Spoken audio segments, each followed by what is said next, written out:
રાજકોટ જિલ્લાના ઉપલેટાના ગટાળા ગામે ખેતરમાં દીપડો દેખાયો। ખેડૂત એમના ખેતરમાં કામ કરી રહ્યા હતા તે સમયે દેખાયો હતો દીપડો।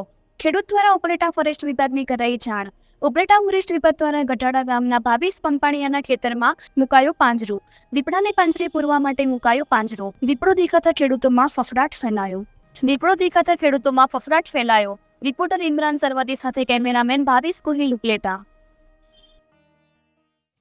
ઉપલેટા તાલુકાના ગઢાળા ગામના પૂર્વ સરપંચ નારાયણભાઈ આહિર આજે છેલ્લા 6 માસથી ગઢાળા ગામ અને આજુબાજુ વિસ્તારમાં દીપડાનો ભયંકર ત્રાસ હોય, જેથી આજે 6 માસની અંદર ગઢાળા ગામના 6 જેટલા પશુઓના મરણ કરેલ છે।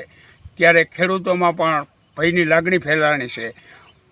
ગઈકાલે ભાવેશભાઈ ભીખાભાઈ પપાણિયા જેઓની વાસરડીનું ગઈકાલે મારણ કરેલ હોય, જેથી ફોરેસ્ટ ખાતાના અધિકારીઓએ ત્યાં પાંજરા મૂકવાની વ્યવસ્થા પણ કરેલ છે। આજે અનેક વખત પાંજરે મૂકાણા, પરંતુ દીપડો પાંજરાની અંદર આવતો નથી, જેથી ખેડૂતોમાં ખૂબ જ ભયની લાગણી ફેલાણી છે અને આ દીપડો વહેલી તકે પકડાઈ જાય એવી ગામ લોકોની માગણી છે।